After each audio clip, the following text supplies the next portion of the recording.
అంబేద్కర్ కోనసీమ జిల్లా ద్రాక్షారామంలోని ప్రముఖ పుణ్యక్షేత్రమైన ద్రాక్షారామం భీమేశ్వర స్వామి ఆలయంలో ఇటీవల శివలింగం ధ్వంసం ఘటనకు సంబంధించి పోలీసులు కీలక పురోగతి సాధించారు. ఈ ఘటనకు పాల్పడ్డ నిందితుడిని గుర్తించి అరెస్ట్ చేసినట్లు బి రఘువీర్ వెల్లడించారు.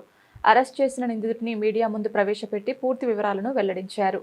ఈ ఘటనకు బాధ్యుడిగా రామచంద్రపురం మండలం తోటపేట గ్రామానికి చెందిన శీలం శ్రీనివాస్ను గుర్తించినట్లు డీఎస్పీ తెలిపారు. వ్యక్తిగత గొడవలే ఈ దారుణ ఘటనకు కారణమని ప్రాథమిక దర్యాప్తులో తేలిందన్నారు. కాలువస్థల వివాదం నేపథ్యంలో నిందితుడు తీవ్ర ఆగ్రహానికి గురై ఈ చర్యకు పాల్పడ్డారని పోలీసులు స్పష్టం చేశారు. అలాగే ఆలయంలో పనిచేస్తున్న ఉద్యోగులతో శీలం శ్రీనివాస్కు గత కొంతకాలంగా విభేదాలు ఉన్నాయని, విగ్రహం ధ్వంసం చేస్తే ఆ కేసు ఆలయ ఉద్యోగుల మీద పడుతుందనే ఉద్దేశంతో ఈ దుర్మార్గానికి పాల్పడినట్లు విచారణలో తేలిందని డీఎస్పీ వివరించారు. నిందితుడిపై గతంలో కూడా నేర చరిత్ర ఉన్నట్లు పోలీసు రికార్డులు చెబుతున్నాయని తెలిపారు. ఈ ఘటన వెనుక ఎలాంటి రాజకీయ కుట్రలు గానీ, సంఘటిత శక్తులు గానీ లేవని పోలీసులు స్పష్టంగా పేర్కొన్నారు. నిందితుడు హిందూ మతానికి చెందిన వ్యక్తే అని, ఇది పూర్తిగా వ్యక్తిగత వివాదాల కారణంగా జరిగిన ఘటన మాత్రమేనని డీఎస్పీ బి రఘువీర్ మీడియాకు తెలిపారు. ప్రజలు ఎలాంటి అపోహలకు గురి కాకుండా సంయమనం పాటించాలని ఆయన విజ్ఞప్తి చేశారు. డాక్టర్ బిఆర్ అంబేద్కర్ కోనసీమ జిల్లా ద్రాక్షారామంలోని ద్రాక్షారామం గుడి వెనకాల ఉన్న లపాలేశ్వర్ గట్టు, సప్తగోదావరి నది తీరాన ఉన్న శివలింగం ధ్వంసం అయినట్టు మార్నింగ్ 7 గంటల రిపోర్ట్ రావడం జరిగింది. 30వ తారీఖు డిసెంబర్. వెంటనే మనము ఎస్ఐ గారు, సిఐ గారు, నేను మా టీం అంతా కూడా సీన్లోకి వెళ్ళి సీన్ ప్రొక్యూర్ చేసుకొని ఆ తర్వాత రిపోర్ట్ తీసుకుని ఎఫ్ఐఆర్ రిజిస్టర్ చేసి వెంటనే క్లూస్ టీమ్ సీన్కి విజిట్ చేయడం జరిగింది. క్లూస్ సేకరించడం జరిగింది. ఆ తర్వాత డాగ్ స్క్వాడ్ కూడా వచ్చి డాగ్ స్క్వాడ్ యొక్క ఇన్పుట్స్ కూడా తీసుకోవడం జరిగింది. ఆ తర్వాత మనం లోకల్గా ఉన్న అన్ని ఎవిడెన్సెస్ని బేస్ చేసుకొని టోటల్ 6 టీమ్స్ అవసరం పడతాయని నిర్ణయించి 6 టీమ్స్గా డివైడ్ అయ్యి ఉన్న అన్ని ఎవిడెన్సెస్ని కూడా గ్యాదర్ చేసి సీసీటీవీ కెమెరా ఫుటేజ్ని, వేరే అదర్ టెక్నికల్ ఎవిడెన్సెస్ని, అలానే లోకల్ ఇన్వెస్టిగేషన్ని కూడా పుటప్ చేసి ఆ 6 టీమ్స్ కూడా సీసీటీవీ కెమెరా ఫుటేజెస్ని ఒకదాని తర్వాత ఒకటి టోటల్గా 50 సీసీటీవీ కెమెరాస్ వరకు వెరిఫై చేయడం జరిగింది. చేసిన తర్వాత ఆ ఇన్వెస్టిగేషన్లో తేలింది నిన్న నైట్, అంటే 29th నైట్ తెల్లవారితే 30వ తారీఖు అవుతుండగా అర్ధరాత్రి 1:25 ప్రాంతంలో ఒక గుర్తు తెలియని వ్యక్తి ఒక white colour Honda Activa scooty వేసుకుని ఆలయం దగ్గర కోనేరు దగ్గర దిగి ఒక సంచి పట్టుకొని తన టూల్స్ని తీసుకెళ్ళి లోపలికి వెళ్ళి మళ్ళీ వితిన్ షార్ట్ స్పాన్ వెనక్కి రావడం గమనించడం జరిగింది. ఆ ఇన్పుట్ని బేస్ చేసుకొని మనము ఫర్దర్ ఇన్వెస్టిగేషన్ ప్రొసీడ్ అయ్యాము. ఆ ఇన్పుట్ని కూడా మనం అంతా సర్క్యులేట్ చేసి అలానే అతను ఎక్కడి వరకు వెళ్ళాడు, నెక్స్ట్ కెమెరా అట్లా మొత్తం స్టడీ చేసి ఫైనల్గా మన ఇన్వెస్టిగేషన్లో తేలింది అతను తోటపేట విలేజ్లో శీలం శ్రీనివాస్ అని ఏజ్ 38 years అతను ఆ అఫెన్స్ చేశాడు అని మనము గుర్తించడం జరిగింది. వెంటనే మనము లోకల్ మీడియేటర్స్ని కూడా ప్రొక్యూర్ చేసుకొని అతన్ని వెళ్ళి అరెస్ట్ చేయడం జరిగింది. ఈరోజు మార్నింగ్ అరెస్ట్ చేసిన తర్వాత విచారణలో తేలింది ఏంటంటే అతను యాక్చువల్గా ఇంటి పక్కన ఇరిగేషన్ కెనాల్ ఒకటి ఉంటుంది అతనికి. ఆ ఇరిగేషన్ కెనాల్ ఎప్పటి నుంచో డిస్ప్యూట్లో ఉంది. అతను కొంచెం పర్వర్టెడ్ మైండ్ సెట్తో ఉంటాడు. ఇంతకుముందు కూడా ఆర్టీఐ పిటిషన్స్ కానీ, పీజీఆర్ఎస్ పిటిషన్స్ కానీ రిపీటెడ్గా పెడుతూ పిటిషన్ మాంగర్గా రిపీటెడ్ పిటిషన్స్ పెడుతూ ఉంటాడు. ఇంతకుముందు కూడా వేరే విషయంలో ఒక లాయర్తో ఒక చిన్న డిస్ప్యూట్ అయ్యి అతనికి ఒక 3,000 వరకు ఫీజు ఇచ్చారని, ఆ లాయర్ నాకు న్యాయం చేయలేదని చెప్పి ఒక హ్యూమన్ ఎక్స్క్రీటో ఒక కవర్లో వేసి ఆ లాయర్ వాళ్ళ ఇంట్లో 2 సార్లు పడేయడం జరిగింది. ఇట్లాంటి పర్వర్టెడ్ మైండ్ సెట్తో ఉన్నట్టుగా మనకి తెలుస్తుంది. అతను ఆ పర్వర్టెడ్ మైండ్ సెట్తో ఇంటి పక్కన ఉన్న ఇరిగేషన్ కెనాల్ తన స్థలంలో నుంచి వెళ్తున్నట్టుగా తను చెప్పడం జరిగింది. ఆ ఇరిగేషన్ కెనాల్ లోకల్గా ఉన్న టెంపుల్ ఎంప్లాయీస్ ఆ ఇరిగేషన్ కెనాల్ తవ్వించారన్న అపోహతో వాళ్ళ మీద కొంచెం గ్రడ్జ్ పెట్టుకోవడం జరిగింది. అట్లానే టెంపుల్ ప్రీస్ట్ కూడా వాళ్ళ ఇంటికి వచ్చి పూజలు చేస్తుండడం చూశాడు. ఆ టెంపుల్ ప్రీస్ట్ మీద కూడా అలానే గ్రడ్జ్ పెట్టుకోవడం జరిగింది.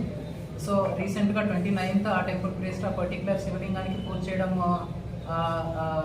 అభిషేకం లాంటిది చేయడం గమనించి ఆ టెంపుల్ ప్రీస్ట్ యొక్క రెప్యుటేషన్ కానీ లేదంటే అతనికి ఏదో ఒక రకంగా డ్యామేజ్ చేయాలన్న ఉద్దేశంతో ఆ పర్టికులర్ రివెంజ్ పెట్టుకొని టెంపుల్ ఎంప్లాయీస్ మీద, టెంపుల్ ప్రీస్ట్ మీద కూడా ఈ అఫెన్స్ చేయడం జరిగిందన్నట్టు మనకి తెలియపరచడం జరిగింది. దాంతో ఇతన్ని ఈరోజు అరెస్ట్ చేసి అతను వాడిన మనకి సీసీటీవీ ఫుటేజ్లో మనకి ఏదైతే ఆధారాలు కనిపించాయో అతనికి వైట్ కలర్ హోండా యాక్టివా కానీ, అతను వేసుకున్న చెప్పులు కానీ, అతను వాడిన clothes like grey colour hoodie ఒకటి వేసుకున్నాడు, లోపల కనకాంబరం కలర్ షర్ట్ ఒకటి వేసుకున్నాడు అండ్ సిమెంట్ కలర్ ప్యాంట్ ఒకటి వేసుకున్నాడు. ఆ 3 కూడా మనం సీజ్ చేయడం జరిగింది.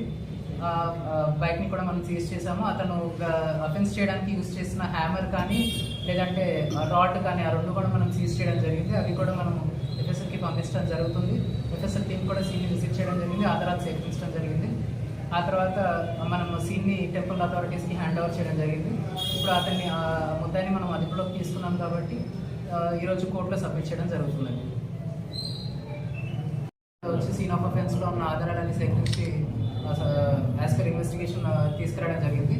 అండ్ ఇతను cast by religion by Hindu అని మనకు తెలియడం జరిగింది. అట్లానే సోషల్ మీడియాలో ఎట్లాంటి అపోహలు అయితే ఉన్నాయో అతను అదర్ రిలీజన్కి సంబంధించిన వాడని కానీ లేదంటే దీని వెనక ఏదో కాన్స్పిరసీ థియరీ కుట్ర ఏదైతే ఉంటుందో అది మనకి ఏమీ ఎస్టాబ్లిష్ కాలేదు. అట్లాంటి కాన్స్పిరసీ థియరీ కానీ ఏమీ లేదు. ఇతను అఫెన్స్ కూడా ఒకటే చేయడం జరిగింది. అది మనకి సీసీటీవీ ఫుటేజ్లో కూడా క్లియర్గా తెలుస్తుంది. ఒకటే ఆ సీన్ ఆఫ్ అఫెన్స్కి వచ్చినట్టు, బైక్ మీద ఒకటే ఎంటర్ అయినట్టు, మళ్ళీ ఒకటే రిటర్న్ అయినట్టు. సో దీన్ని బేస్ చేసుకుని ఎవరు కూడా అపోహలు కానీ లేదంటే దుష్ప్రచారాలు కానీ చేయకూడదని కోరుతున్నాం. ఇది చాలా సెన్సిటివ్ ఇష్యూ, దేవుడికి శివలింగానికి సంబంధించిన ఇష్యూ కాబట్టి దీని మీద తెలిసి తెలియనట్టుగా ఏమీ పోస్ట్ పెట్టొద్దని, సోషల్ మీడియాలో దుష్ప్రచారాలు కానీ అపోహలు కానీ ఏది పెంచుకోవద్దని కోరుతున్నాము. అట్లనే ఈ ఇన్వెస్టిగేషన్లో భాగంగా సిఐ రామచంద్రపురం సిఐ వెంకటనారాయణ గారు, ద్రాక్షారామ ఎస్ఐ లక్ష్మణ్ గారు, రామచంద్రపురం ఎస్ఐ నాగేశ్వరరావు గారు, పామరు ఎస్ఐ సోమేంద్ర గారు, అట్లాంటి వీళ్ళతో పాటు మడపేట రూరల్ సిఐ దొర్రాజు గారు, అంగర ఎస్ఐ హరీష్ గారు, మడపేట రూరల్ ఎస్ఐ గారు, అట్లానే మడపేట టౌన్ సిఐ సురేష్ గారు అందరూ కూడా ఈ ఇన్వెస్టిగేషన్లో పాల్గొని వాళ్ళ యొక్క సహకారం అందించినందుకు అందరికీ కూడా అభినందనలు తెలియపరచడం జరుగుతుంది. మీకు విత్ ఇన్ షార్ట్ స్పాన్ మనకి అఫెన్స్ మనకి ఎప్పుడైతే జరిగిందని మనకి నోటీస్లోకి వచ్చిందో విత్ ఇన్ 24 hours మనము అఫెండర్ని డిటెక్ట్ చేయడము, వాళ్ళని అప్రిహెండ్ చేయడము, ఆ తర్వాత వెంటనే అప్రిహెండ్ చేయడము, ఎవిడెన్సెస్ కూడా సేకరించడము investigation as per procedure and అలానే కోర్టులో కూడా సబ్మిట్ చేయడం జరుగుతుంది. ఇంకా షార్ట్ స్పాన్ ఆఫ్ టైంలో మన ఎఫర్ట్స్ అన్ని కూడా ఫుల్ ఫ్లెడ్జ్గా పెట్టి ఈ డ్యూటీని అకంప్లిష్ చేసిన టీం అందరికీ కూడా అభినందనలు తెలియజేయడం జరుగుతుంది. Thank you.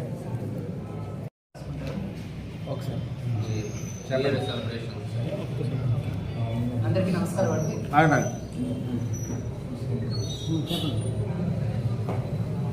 అందరికీ నమస్కారం అండి. 2026 సంవత్సరంలోకి అడుగు పెడుతున్నందుకు ముందుగా ప్రజలందరికీ కూడా నూతన సంవత్సర శుభాకాంక్షలు. అలానే ఈ నూతన సంవత్సర వేడుకల్లో భాగంగా ప్రజలందరూ కూడా శాంతి భద్రతలను పాటిస్తూ ఎట్లాంటి అవాంఛనీయ సంఘటనలు జరగకుండా అందరూ సేఫ్గా న్యూ ఇయర్ సెలబ్రేషన్స్ చేసుకోవాలని పోలీస్ శాఖ ద్వారా, రామచంద్రపురం సబ్ డివిజన్ ద్వారా, రామచంద్రపురం సర్కిల్ ద్వారా అండ్ పోలీస్ స్టేషన్స్ ద్వారా మనము విజ్ఞప్తి చేయడం జరుగుతుంది. ఈ సెలబ్రేషన్స్లో భాగంగా లౌడ్ స్పీకర్స్కి కానీ ఫైర్ క్రాకర్స్కి కానీ ఎటువంటి పర్మిషన్ లేదు.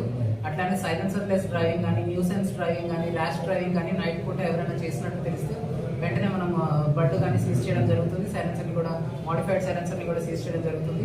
ఆల్రెడీ లాస్ట్ 1 week నుంచి మన వాళ్ళు అదే పనిలో ఉన్నారు. ఒక 6 vehicles వరకు మనం సైలెన్సర్ ప్లస్ డ్రైవింగ్ చేసిన వెహికల్స్ మనం సీజ్ చేయడం జరిగింది. అట్లానే temporary licence holders, fire crackers అన్ని కూడా మనం తనిఖీ చేయడం జరిగింది. సో ఆన్ ద టాస్క్ మనం ఉన్నాము కాబట్టి ఈరోజు నైట్ కూడా చాలా ముమ్మరంగా గస్తీ నిర్వహించడం జరుగుతుంది. ప్రజలు ఎవరైనా రోడ్డు మీద పర్మిషన్ లేకుండా రోడ్డు ట్రాఫిక్ని అబ్జెక్ట్ చేసి కేక్ కటింగ్స్ కానీ చేస్తే లేదంటే వేరే ప్రజల పబ్లిక్ లా అండ్ ఆర్డర్కి ఏదైనా ఆఘాతం కలిగించినా కూడా వెంటనే సివియర్ యాక్షన్ తీసుకోవడం జరుగుతుంది. సో న్యూ ఇయర్ పరంగా డ్రంక్ అండ్ డ్రైవ్ కానీ లేదంటే అదర్ ఇల్లీగల్ యాక్టివిటీస్ కానీ ఏదైనా రోడ్డు పక్కన చేయడం, పర్మిషన్ లేకుండా ఏదైనా డ్యాన్స్ ప్రోగ్రామ్స్ చేయడం, లౌడ్ స్పీకర్స్ పెట్టడం, లేదంటే కాక్ ఫైట్స్ కానీ ఇట్లాంటివి ఏదైనా ఆర్గనైజ్ చేస్తే వెంటనే సివియర్ యాక్షన్ తీసుకోవడం జరుగుతుంది.